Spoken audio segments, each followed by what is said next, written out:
संतोषी माता की जय।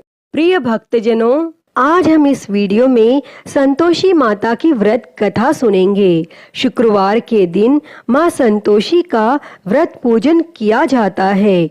इस पूजा के दौरान माता की आरती, पूजन तथा अंत में माता की कथा सुनी जाती है। तो आइए सुनते हैं संतोषी माता की व्रत कथा। तो उससे पहले प्रेम से बोलिए संतोषी माता की जय। एक बुढ़िया थी, उसके 7 बेटे थे। 6 कमाने वाले थे जबकि एक निकम्मा था। बुढ़िया 6 बेटों की रसोई बनाती, भोजन कराती और उनसे जो कुछ जूठन बचता वह 7वें को दे देती। एक दिन वह अपनी पत्नी से बोला, देखो मेरी माँ को मुझ पर कितना प्रेम है।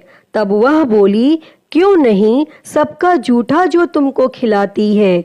तब वह बोला, ऐसा नहीं हो सकता, मैं जब तक आंखों से न देख लूं नहीं मान सकता। तब बहू हंसकर बोली, देख लोगे तब तो मानोगे। और फिर कुछ दिनों बाद एक त्योहार आया।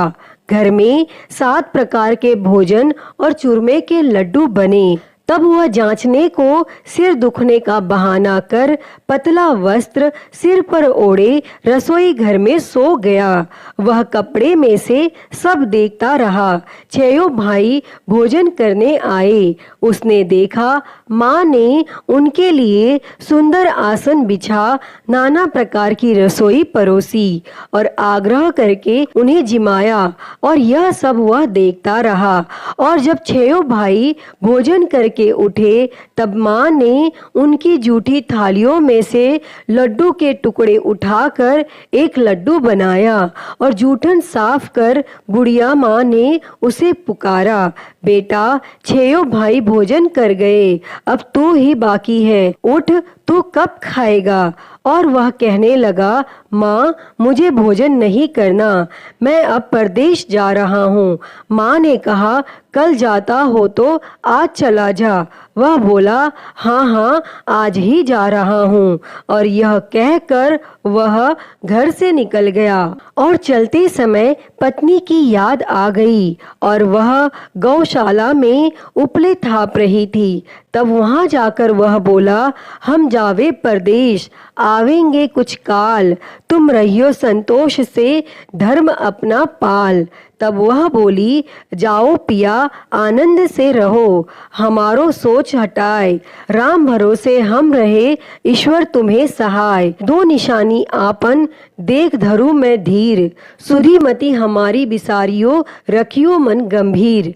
तब वह बोला, मेरे पास तो कुछ नहीं, यह अंगूठी है सो ले लो और अपनी कुछ निशानी मुझे दे दो। वह बोली, मेरे पास क्या है, यह गोबर भरा हाथ है। यह कहकर उसकी पीठ पर गोबर के हाथ की थाप मार दी और वह वहां से चल दिया। चलते चलते दूर देश पहुंचा और वहां पर एक साहूकार की दुकान थी। वहां जाकर वह कहने लगा, भाई मुझे नौकरी पर रख लो। तब साहूकार को भी जरूरत थी। वह बोला, रह जा। और तब उस लड़के ने पूछा, तनख्वाह क्या दोगे? साहूकार ने कहा, काम देखकर दाम मिलेंगे। तब उसे साहूकार की नौकरी मिली और वह सुबह 7 बजे से रात 10 बजे तक नौकरी करने लगा। और कुछ दिनों बाद दुकान का सारा लेन देन, हिसाब किताब, ग्राहकों को माल बेचना, सारा काम करने लगा। साहूकार के 7-8 नौकर थे, वे सब चक्कर खाने लगे। यह तो बहुत होशियार बन गया। तब सेठ ने भी इसका काम देखा और 3 महीने में ही उसे आधे मुनाफे का हिस्सेदार बना लिया और कुछ वर्ष में ही वह नामी सेठ बन गया और वह मालिक सारा कारोबार उस पर छोड़कर चला गया।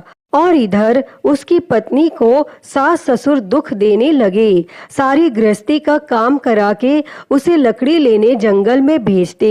इस बीच घर के आटे से जो भूसी निकलती उसकी रोटी बनाकर रख दी जाती और फूटे नारियल की नारेली में पानी। एक दिन वह लकड़ी लेने जा रही थी। रास्ते में बहुत सी स्त्रियां संतोषी माता का व्रत करती दिखाई दी। वह वहां खड़ी होकर कथा सुनने लगी और पूछा कि बहनों, तुम किस देवता का व्रत करती हो और उसके करने से क्या फल मिलता है?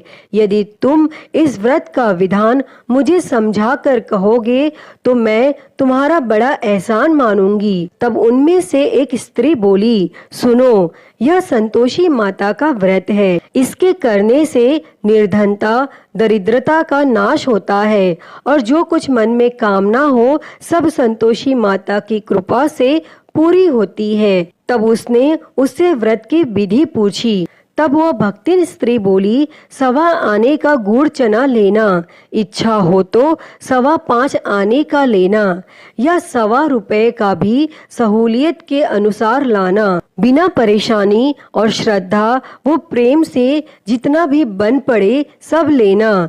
प्रत्येक शुक्रवार को निराहार रहकर कथा सुनना। इसके बीच क्रम टूटे नहीं, लगातार नियम पालन करना। सुनने वाला कोई ना मिले तो घी का दीपक जला के उसके आगे या फिर जल के पात्र को सामने रखकर कथा कहना। और जब कार्य सिद्ध ना हो तो नियम का पालन करना। कार्य सिद्ध हो जाने पर व्रत का उद्यापन करना। और 3 मास में माता फल पूरा करती हैं। यदि किसी के ग्रह खोटे भी हों तो भी माता वर्ष भर में कार्य सिद्ध करती हैं और फल सिद्ध होने पर उद्यापन करना चाहिए, बीच में नहीं। उद्यापन में 2.5 सेर आटे का खाजा तथा इसी परिणाम से खीर तथा चने का साग करना। 8 लड़कों को भोजन कराना। जहाँ तक मिले देवर, जेठ, भाई बंधु के हों, न मिले तो रिश्तेदारों और पास पड़ोसियों को बुलाना, उन्हें भोजन कराना।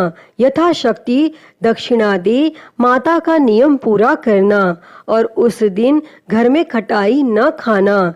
यह सुन बुढ़िया के लड़के की बहुत चल दी और रास्ते में लकड़ी के बोझ को बेच दिया और उन पैसों से गुड़ चना ले माता के व्रत की तैयारी कर आगे चली और सामने मंदिर देखकर पूछने लगी, यह मंदिर किसका है? सब कहने लगे, संतोषी माता का मंदिर है। और यह सुनकर वह माता के मंदिर में जाकर चरणों में लौटने लगी और विनती करने लगी, माँ, मैं निपट अज्ञानी हूँ, व्रत के कुछ भी नियम नहीं जानती, मैं दुखी हूँ। हे माता, हे जगत जननी, मेरा दुख दूर कर, मैं तेरी शरण में हूँ। तब माता को दया आई और एक शुक्रवार बीता कि दूसरे को उसके पति का पत्र आया और तीसरे शुक्रवार को उसका भेजा हुआ पैसा आ पहुंचा। यह देख जेठ जेठानी मुंह सिकोड़ने लगी। लड़के ताने देने लगे। काकी के पास पत्र आने लगे, रुपया आने लगा। अब तो काकी की खातिर बढ़ेगी। बेचारी सरलता से कहती, भैया कागज आवे रुपया आवे, हम सब के लिए अच्छा है। ऐसा कहकर आंखों में आंसू भरकर मातेश्वरी के चरणों में गिरकर रोने लगी। माँ, मैंने तुमसे पैसा कब मांगा है? मुझे पैसे से क्या काम है? मुझे तो अपने सुहाग से काम है। मैं तो अपने स्वामी के दर्शन मांगती हूँ। तब माता ने प्रसन्न होकर कहा, जा बेटी, तेरा स्वामी आएगा। यह सुनकर खुशी से बावली होकर घर में जा काम करने लगी। अब संतोषी माँ विचार करने लगी, इस भोली पुत्री को मैंने कह तो दिया कि तेरा पति आएगा, लेकिन कैसे? वह तो इसे स्वप्न में भी याद नहीं करता। उसे याद दिलाने को मुझे ही जाना पड़ेगा। और इस तरह संतोषी माता उस बुढ़िया के बेटे के पास जा स्वप्न में प्रकट होकर कहने लगी, साहूकार के बेटे सो रहा है या जागता है? तब वह कहने लगा, माता, सोता भी नहीं जागता भी नहीं हूँ, कहो क्या आज्ञा है? माँ कहने लगी, तेरे घर बार कुछ है कि नहीं? वह बोला, मेरे पास सब कुछ है, माँ बाप है, बहू है, क्या कमी है? माँ बोली, भोले पुत्र, तेरी बहू घोर कष्ट उठा रही है। तेरे माँ बाप उसे परेशानी दे रहे हैं। वह तेरे लिए तरस रही है, तू उसकी सुध ले। तब वह बोला, हाँ माता, यह तो मालूम है, परंतु जाऊं तो कैसे? परदेश की बात है, लेन देन का कोई हिसाब नहीं, कोई जाने का रास्ता नहीं आता, कैसे चला जाऊं? तब संतोषी माँ कहने लगी, मेरी बात मान, सवेरे नहा धोकर संतोषी माता का नाम ले, घी का दीपक जला, दंडवत कर और दुकान पर जा बैठ। देखते देखते सारा लेन देन चुक जाएगा, जमा का माल बिक जाएगा, सांझ होते होते धन का भारी ढेर लग जाएगा। अब वह माता की बात मानकर अगले दिन नहा धोकर संतोषी माता को दंडवत, घी का दीपक जला, दुकान पर जा बैठा। थोड़ी देर में देने वाले रुपया लाने लगे और लेने वाले हिसाब लेने लगे। कोठे में भरे सामान के खरीदार नकद दाम दे सौदा करने लगे। शाम तक धन का भारी ढेर लग गया। मन में माता का नाम ले, चमत्कार देख प्रसन्न हो घर ले जाने के वास्ते गहना, कपड़ा, सामान खरीदने लगा और वह काम से निपट तुरंत घर को रवाना हुआ। उधर उसकी पत्नी जंगल में लकड़ी लेने जाती, लौटते वक्त माता जी के मंदिर में विश्राम करती और वह तो उसके प्रतिदिन रुकने का जो स्थान ठहरा, वह धूल उड़ती देख माता से पूछती है, हे माता, यह धूल कैसे उड़ रही है? तब माता कहती है, हे पुत्री, तेरा पति आ रहा है, अब तू ऐसा कर, लकड़ियों के 3 बोझ बना ले, एक नदी के किनारे रख, दूसरा मेरे मंदिर पर व तीसरा अपने सिर पर। तेरे पति को लकड़ियों का गट्ठर देख मोह पैदा होगा और वह यहाँ रुकेगा, नाश्ता पानी खाकर माँ से मिलने जाएगा।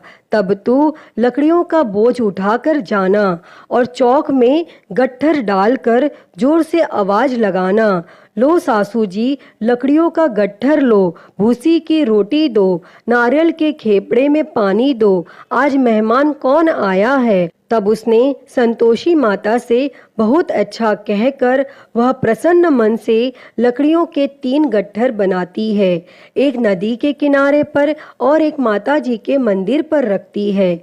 इतने में मुसाफिर आ पहुंचा। सूखी लकड़ियां देख उसकी इच्छा उत्पन्न हुई कि हम यहीं पर विश्राम करें और भोजन बनाकर खा पीकर गांव जाएं।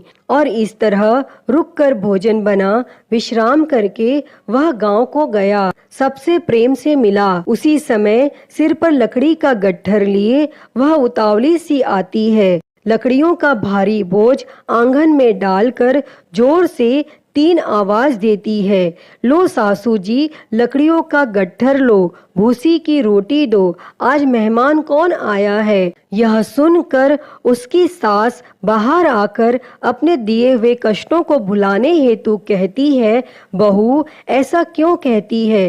तेरा मालिक ही तो आया है, आ बैठ, मीठा भात खा, भोजन कर, कपड़े गहने पहन। उसकी आवाज सुन उसका पति बाहर आता है, अंगूठी देख व्याकुल हो जाता है। माँ से पूछता है, माँ यह कौन है? माँ बोली, बेटा यह तेरी बहू है, जब से तू गया है तब से सारे गांव में भटकती फिरती है, घर का काम काज कुछ नहीं करती, 4 पहर आकर खा जाती है। वह बोला, ठीक है माँ, मैंने इसे भी देखा और तुम्हें भी, अब दूसरे घर की ताली दो, उसमें रहूंगा। माँ बोली, ठीक है, जैसा तेरी मर्जी। तब वह दूसरे मकान की 3री मंजिल का कमरा खोल सारा सामान जमाता है। एक दिन में राजा के महल जैसा ठाट बाट बन गया। अब क्या था, वह सुख भोगने लगी। और इतने में शुक्रवार आया। उसने पति से कहा, मुझे संतोषी माता के व्रत का उद्यापन करना है। पति बोला, खुशी से कर लो। वह उद्यापन की तैयारी करने लगी। जेठानी के लड़कों को भोजन के लिए कहने लगी। उन्होंने मंजूर किया, परंतु पीछे से जेठानी ने अपने बच्चों को सिखाया, देखो भोजन के समय खटाई मांगना। जिससे उसका उद्यापन पूरा न हो। और लड़के जिमने आए, खीर खाना पेट भर खाया, परंतु बाद में खाते ही कहने लगे, हमें खटाई दो, खीर खाना हमको नहीं भाता, देखकर अरुचि होती है। वह कहने लगी, भाई खटाई किसी को नहीं दी जाएगी, यह तो संतोषी माता का प्रसाद है। तब लड़के उठ खड़े हुए, बोले, पैसा लाओ। भोली बहू कुछ जानती नहीं थी, उसने पैसे दे दिए। तब लड़के उसी समय हट करके इमली खटाई ले खाने लगे। यह देखकर बहू पर संतोषी माता ने कोप किया। राजा के दूत उसके पति को पकड़कर ले गए। जेठ जेठानी मनमाने वचन कहने लगे, लूट लूट कर धन इकट्ठा कर लाया है, अब सब मालूम पड़ जाएगा जब जेल की मार खाएगा। तब बहू से यह सहन नहीं हुआ और वह रोती हुई संतोषी माता के मंदिर गई और कहने लगी, हे माता, तुमने क्या किया? हंसाकर अब भक्तों को रुलाने लगी। तब माता बोली, बेटी तूने उद्यापन करके मेरा व्रत भंग किया है। तब वह कहने लगी, माता, मैंने कुछ अपराध नहीं किया है, मैंने तो भूल से लड़कों को पैसे दे दिए थे, मुझे क्षमा करो, मैं फिर से तुम्हारा उद्यापन करूंगी। तब संतोषी माता बोली, अब भूल मत करना। तब वह कहती है, अब भूल नहीं होगी, अब बतलाओ वे कैसे आवेंगे? माँ बोली, जा पुत्री, तेरा पति तुझे रास्ते में आता मिलेगा। वह निकली, राह में पति आता मिला। वह पूछी, कहाँ गए थे? तब पति कहने लगा, इतना धन जो कमाया है उसका कर राजा ने मांगा था और वह भरने गया था। तब वह प्रसन्न होकर बोली, भला हुआ, अब घर को चलो। कुछ दिन बाद फिर शुक्रवार आया और वह बोली, मुझे फिर संतोषी माता के व्रत का उद्यापन करना है। तब पति ने कहा, करो। बहू फिर जेठ के लड़कों को भोजन के लिए कहने गई। जेठानी ने एक दो बातें सुनाई और सब लड़कों को सिखाने लगी, तुम सब लोग पहले ही खटाई मांगना। लड़के भोजन से पहले कहने लगे, हमें खीर नहीं खानी, हमारा जी बिगड़ता है, कुछ खटाई खाने को दो। वह बोली, खटाई किसी को नहीं मिलेगी, आना हो तो आओ। वह ब्राह्मण के लड़के लाकर भोजन कराने लगी। यथाशक्ति दक्षिणा की जगह एक एक फल उन्हें दिया। तब संतोषी माता प्रसन्न हुई और माता की कृपा होते ही 9वें मास में उसको चंद्रमा के समान सुंदर पुत्र प्राप्त हुआ और पुत्र को पाकर प्रतिदिन माता जी के मंदिर को जाने लगी। तब संतोषी माता ने सोचा, यह तो रोज आती है, आज क्यों न इसके घर चलूं। और यह विचार कर माता संतोषी ने भयानक रूप बनाया। गुड़ चने से सना मुख, ऊपर सूंड के समान होठ, उस पर मक्खियां भिन भिन कर रही थी। दहेली पर पैर रखते ही उसकी सास चिल्लाई, देखो रे, कोई चुड़ैल डाकिनी चली आ रही है, हे लड़कों इसे भगाओ, नहीं तो किसी को खा जाएगी। और तब लड़के भगाने लगे, चिल्लाकर खिड़की बंद करने लगे। बहू रोशनदान में से देख रही थी, प्रसन्नता से पगली बन चिल्लाने लगी, आज मेरी माता जी मेरे घर आई हैं। वह बच्चे को दूध पीने से हटाती है। इतने में सास का क्रोध फट पड़ा। वह बोली, क्या उतावली हुई है? बच्चे को पटक दिया और इतने में माँ के प्रताप से लड़के ही लड़के नजर आने लगी।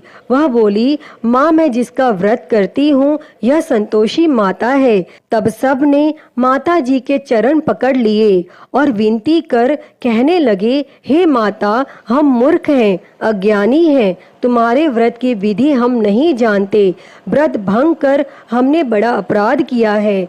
जगमाता, आप हमारा अपराध क्षमा करो। और फिर इस प्रकार संतोषी माता प्रसन्न हुई। हे माँ संतोषी, बहू पर प्रसन्न होकर बहू को जैसा फल दिया वैसा ही फल इस कथा को कहते, सुनते और हुंकारा भरते सबको देना, सबके मनोरथ को पूर्ण करना। तो प्रेम से बोलिए, संतोषी माता की जय। प्रिय भक्तजनों, मैं उम्मीद करती हूँ कि आपको यह संतोषी माता की व्रत कथा पसंद आई होगी और अगर वीडियो अच्छी लगी हो तो इसे लाइक करें, ज़्यादा से ज़्यादा शेयर करें और कमेंट बॉक्स में संतोषी माता की जय लिखना ना भूलें।